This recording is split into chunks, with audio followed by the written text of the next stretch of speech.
Now, my sister screamed. You have to listen to me. Then she brought the heavy brass candlestick down. The $40,000 Ming vase I had spent 3 months restoring exploded into dust across the studio floor. She stood amidst the wreckage, chest heaving, waiting for me to cry or beg. I did neither. I calmly unlocked my phone, took 3 clear photos of her standing in the debris, and pressed the silent alarm button under the desk. Before I tell you what I did with the candlestick she dropped, and the lawsuit that followed, drop a comment telling me where you're watching from and what time it is. I want to see how far this story travels.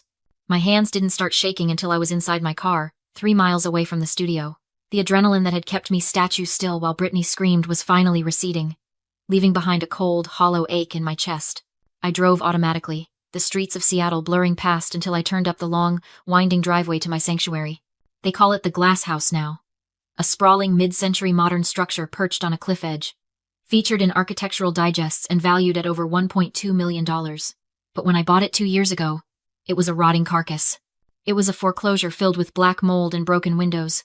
A disaster that terrified everyone else. I didn't see the rot. I saw the bones. That has always been my job. I'm Kendra, 26 years old, and I bring dead things back to life. High-end vintage restoration isn't just about glue and paint. It's about seeing value where everyone else sees trash. It's a skill I learned out of necessity, growing up in a house where I was the invisible infrastructure while my sister was the marquee event. To my parents, Richard and Susan, I was the ghost in the walls, the one who fixed the Wi-Fi, balanced the checkbooks, and cleaned up the messes, all so Brittany could shine a little brighter. I was useful, never celebrated. I parked and walked into my living room, the silence of the house wrapping around me like a protective blanket. I ran my hand along the teak wall paneling I had stripped and refinished myself, inch by agonizing inch. My parents love to tell people they built me. They tell their country club friends that they provided the seed money for my empire. The truth is a ledger they refuse to read. When I was 19, they gave me $5,000. Not as a gift, but as a loan to get me out of the house so they could convert my bedroom into a content studio for Brittany. I paid that $5,000 back within 6 months, with interest. Every screw, every sheet of sandpaper, every auction bid since then, has been funded by my own sweat. But facts don't matter to them. In my family, we operate on a different kind of economy. A twisted sort of narcissistic math. To Richard and Susan, success is a zero-sum game. They believe the universe allocates a finite amount of luck to every family. If I have a thriving business and a beautiful home, I haven't earned it through 80-hour weeks and bleeding fingers. In their minds, I have stolen Brittany's portion. I am the thief who raided the family vault of potential, leaving their golden child with nothing but failed ventures and counterfeit dreams. I walked to the kitchen island and poured a glass of water, my eyes landing on the security monitor. The feed from the studio was still active. The police had left. The janitorial crew I hired was already sweeping up the porcelain dust. I zoomed in on the empty spot where the vase had stood. Brittany hadn't just broken an object. She had tried to break my spirit, to remind me that everything I built was fragile enough for her to smash. She thought the destruction would bring me to my knees, force me to open my checkbook to fund her next illusion. She didn't realize that when you spend your life fixing broken things, you learn exactly where the cracks are. And you learn that some things aren't worth repairing. Some things need to be swept away so you can build something bulletproof in their place. My phone buzzed on the counter. It was a text from my mother. We need to talk. Now. No apology. No question about whether I was okay. Just the demand. I didn't reply. I turned the phone face down, took a sip of water, and watched the sun set over the trees. They thought the war had just started. They didn't know I'd been fortifying my defenses for years. It took exactly 1 week for them to regroup. I spent those 7 days documenting the damage, filing insurance claims that I knew would be contested, and securing my inventory. I didn't reach out. I didn't ask for reimbursement. I simply waited, because I knew the pattern. In a family like mine, silence is interpreted as weakness, and weakness is an invitation to attack. On Tuesday morning, I was in the studio, assessing a set of water-damaged Victorian chairs, when the front door chimed. I didn't look up immediately. I assumed it was a courier. Then I heard the distinctive click of heels on the concrete, my mother's heels. I straightened up, wiping varnish from my hands, and turned to see Richard and Susan standing in the entryway. They didn't look apologetic. They looked like generals surveying a battlefield they had already conquered. "This place is a mess," my mother said, wrinkling her nose at the sawdust and the drop cloths. "You really work like this?" "I'm working," I said, my voice flat. "What do you want?" My father stepped forward, bypassing the pleasantries. He placed a heavy hand on a workbench I had just cleared. "We need to discuss Brittany. She's in trouble, Kendra. Serious trouble." I imagine she is, I said. Assault and destruction of property are usually frowned upon. Don't be dramatic, Susan snapped. The vase was an accident. She was upset. But this is bigger than that. Because of you, because of the stress you caused her by hoarding your success, she made a mistake. I almost laughed. I caused her stress? By existing? She felt pressure to keep up, Richard said, his tone reasonable, as if explaining gravity to a toddler. And in that pressure, she made some errors in judgment with her online store. She sold some handbags that weren't exactly authentic. Counterfeit, I corrected. She sold fake luxury goods. That's federal wire fraud. It was a sourcing error. Susan's voice rose to a shrill pitch. She didn't know. But now the feds are involved. They're talking about fines, Kendra. Prison time. She's 24 years old. She can't go to prison. I leaned back against my desk, crossing my arms. So, hire a lawyer. We can't, Richard said, his face hardening. Her assets are frozen. Our liquidity is tied up in the market. We need you to help. You have the cash. We know you do. You just bought that house. You want me to pay for her defense? We want you to fix this, Susan said. Liquidation. Sell some of this stuff. She waved a dismissive hand at the priceless antiques surrounding us. Pay the fines.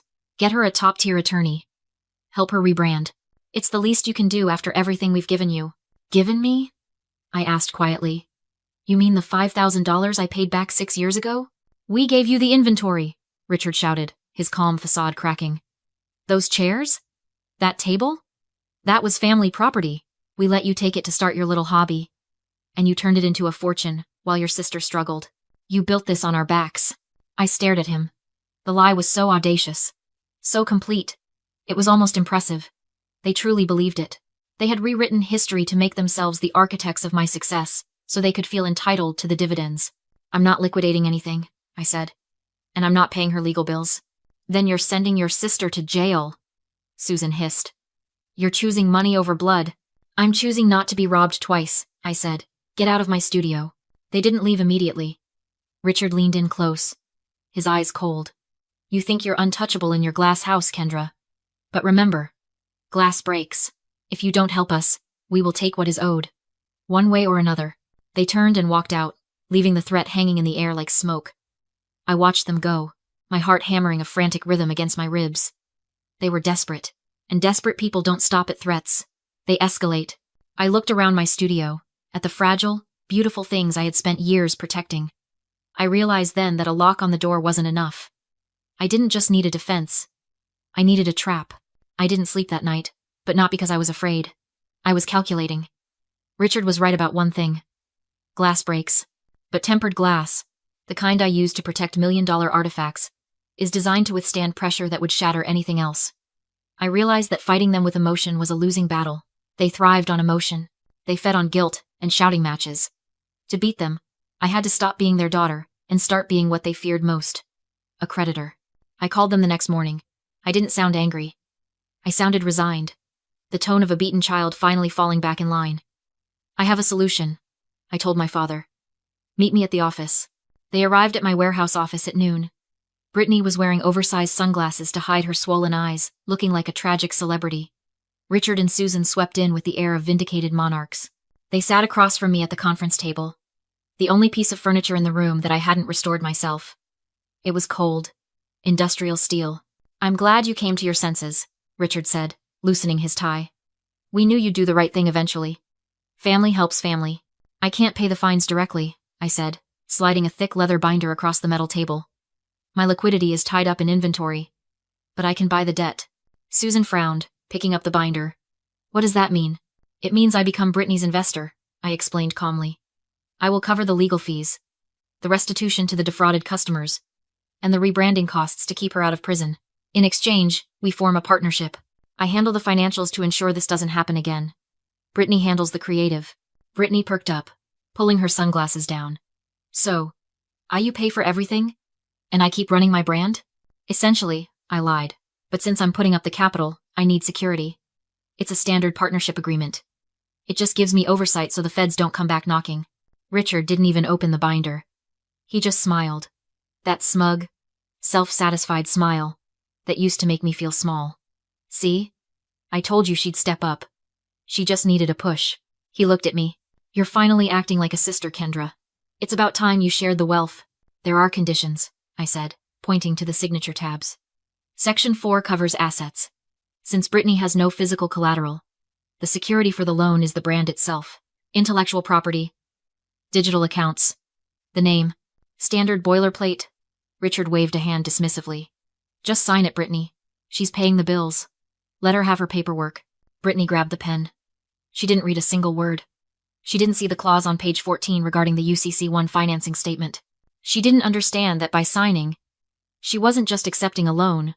She was perfecting a lien against her entire existence. She was legally categorizing her Instagram handle, her website, and her email list as distress assets collateralized by my money. To them, this was a bailout. To me, it was a deed of transfer. Done, Brittany said, dropping the pen. She looked at me with a smirk returning to her lips. Try not to be too controlling with the budget, okay? I have a vision for the rebrand. It needs to be high-end. We'll follow the contract, I said. They left the office high-fiving, already talking about where they would go for dinner to celebrate avoiding jail time.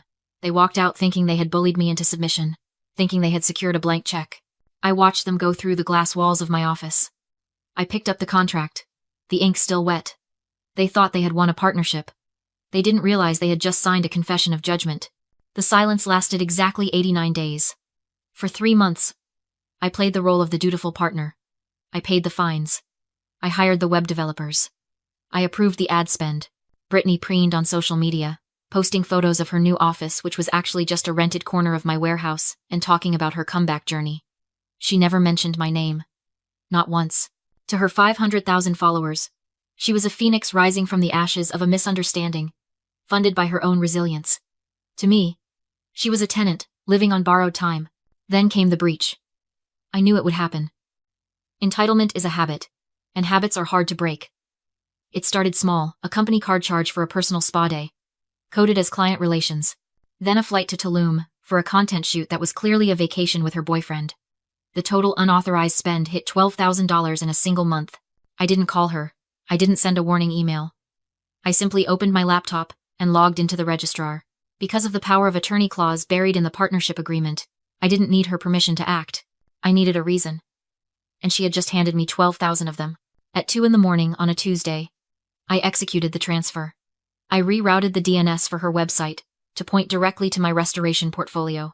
I changed the passwords on the business email accounts. Then, the pièce de résistance.